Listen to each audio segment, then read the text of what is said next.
فتنہ الحاد اور اس کا سدباب۔ میری دعا ہے رب ذوالجلال ہمیں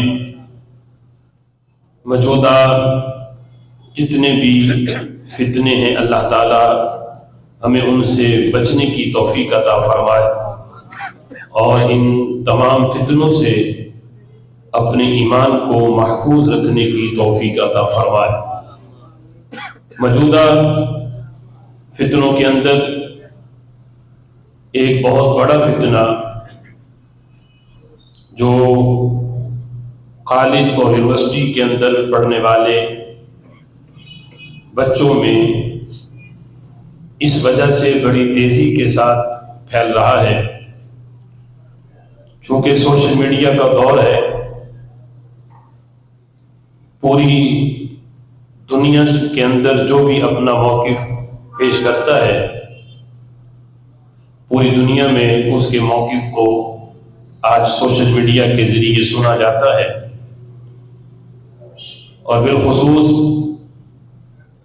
کالجوں اور یونیورسٹیوں کے اندر ایسے پروفیسر موجود ہیں کہ جو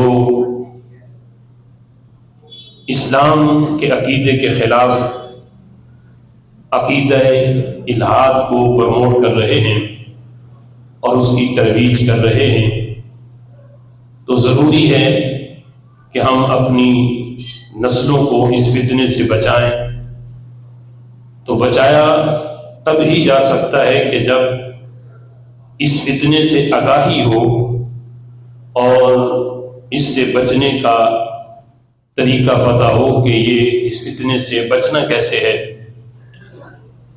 اس موضوع کو سننے اور سمجھنے سے پہلے جو لفظ الحاد ہے اس کا معنی ہمارے ذہنوں میں ہونا چاہیے۔ لفظ الحاد یہ عربی زبان کا لفظ ہے، اور اس کے لغوی معنی یہ ہیں انحراف کرنا، منحرف ہونا، دین سے ہٹ جانا، دین سے منحرف ہونا، یا راہ راست سے بھٹک جانا۔ یہ تمام لفظ الحاد کے لغوی معنی ہے، اور اصطلاحی معنی ہر دور کے لحاظ سے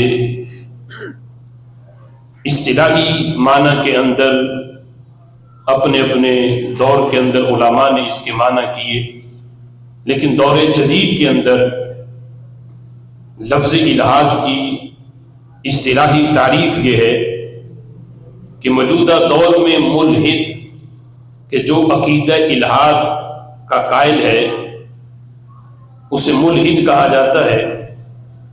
تو اب ملحد یا الحاد کی اصطلاحی تعریف یہ بنے گی کہ ملحد اس شخص کو کہا جاتا ہے کہ جو اللہ تعالیٰ کے وجود کا منکر ہو، اللہ تعالیٰ کے وجود کا انکار کرے، اس کا عقیدہ اور نظریہ یہ ہو کہ کوئی خدا یا کوئی الہ نہیں ہے، یہ کائنات خود بخود وجود کے اندر آئی، اس کو بنانے والا کوئی نہیں، نہ یہ زمین اور آسمان کا کوئی خالق ہے، یہ ایک حادثہ ہوا تو یہ زمین بنی، یہ آسمان خود ہی بن گیا، اور یہ جتنی بھی مخلوقات ہیں پوری کی پوری کائنات، اس کو کسی خدا نے یا کسی الہ نے نہیں بنایا۔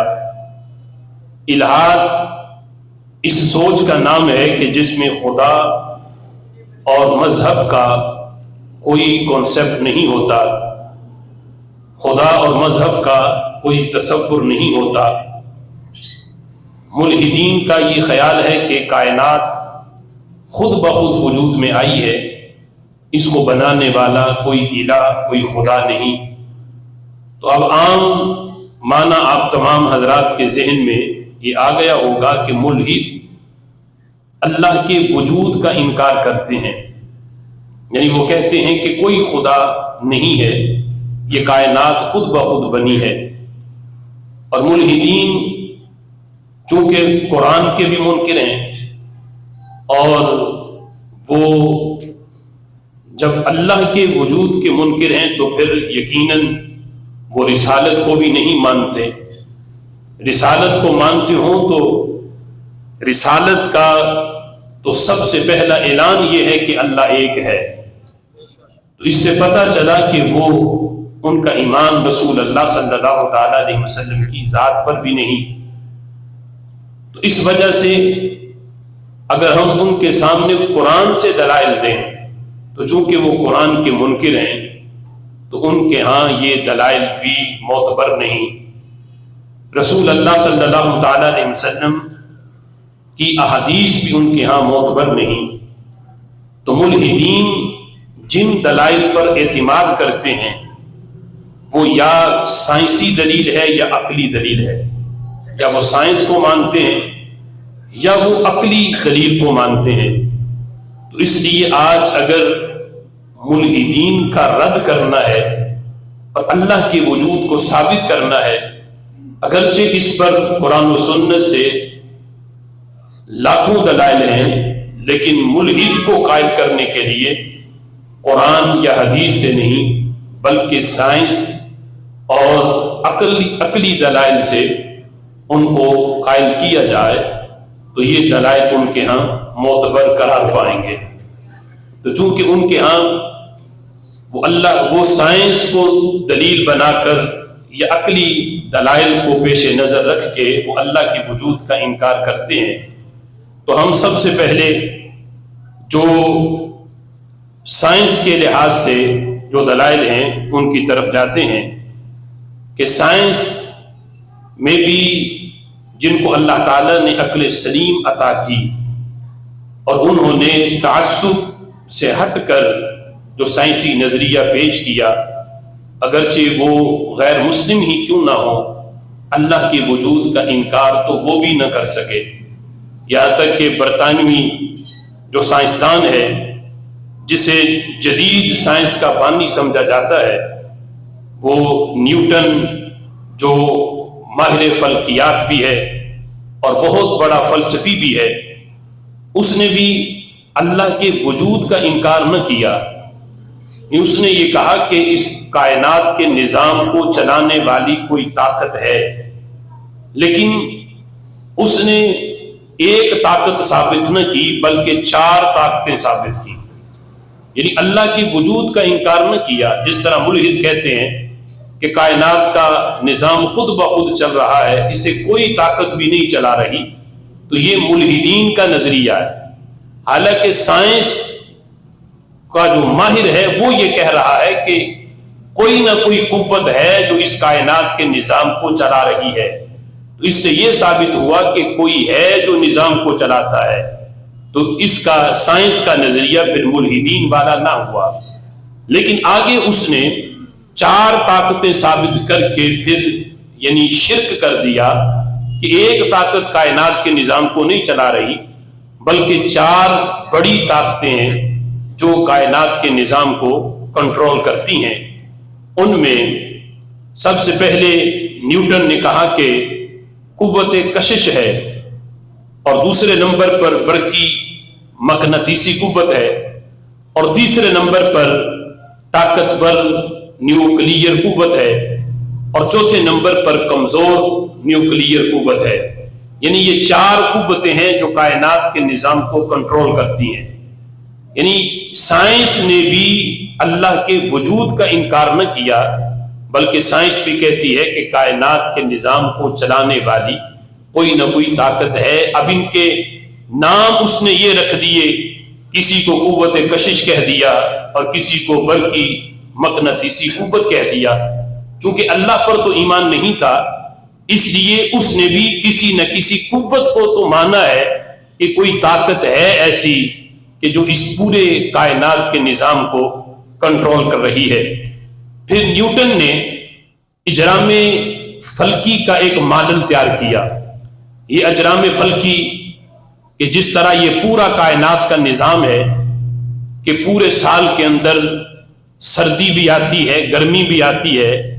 یعنی جس طرح ہمارے ملک کے اندر 4 موسم ہیں، تو دن کے وقت سورج کی روشنی ہے، رات کے وقت تاریکی ہے، اندھیرا ہے، تو یہ پورا جو کائنات کا نظام ہے کہ رات کو ستارے چمکتے ہیں، چاند چمکتا ہے، اور دن کے وقت سورج اپنی روشنی پھیلاتا ہے، یہ پورا جو اجرام فلکی کا جو نظام ہے، اور اسی طرح چاند کے جو مراحل ہیں، سورج کی جو منزلیں ہیں، اس نے ایک ماڈل تیار کیا.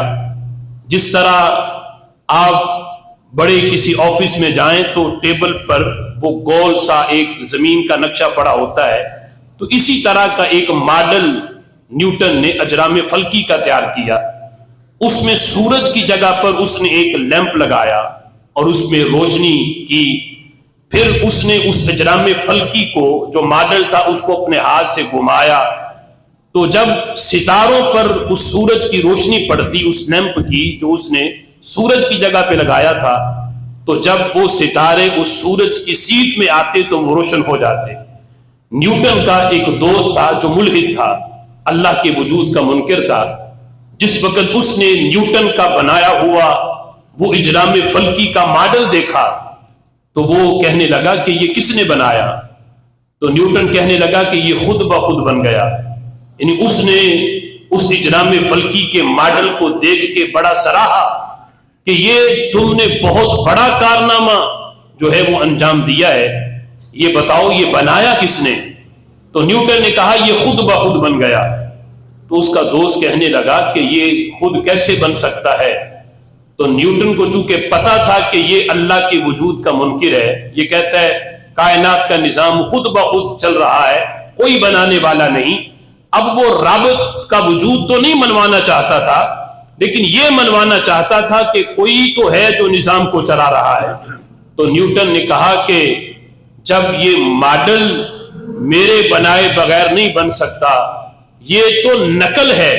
جب نقل خود بخود نہیں بن سکتی تو اصل خود بخود کیسے بن سکتا ہے؟ یہ مانو کہ یہ ماڈل جب اجرام فلکی کا میں نے بنایا تو میرے بنائے بغیر یہ چھوٹا سا ماڈل نہیں بن سکتا. تو یہ کائنات کا پورا نظام کہ سورج کا اپنے وقت پہ نکلنا، اپنے وقت پہ غروب ہونا، اور چاند کا اپنے وقت پہ نکلنا، اپنے وقت پہ چلے جانا، یہ دن رات کا آنا جانا، یہ کائنات کا اتنا بڑا نظام، یہ اجرام فلکی کا جو چل رہا ہے، یہ اصل نظام بھی بغیر کسی کے چلانے کے نہیں چل سکتا. تو خالق کائنات جل جلالہ کے وجود کو تو یعنی سائنس بھی اس کا انکار نہیں کر سکی.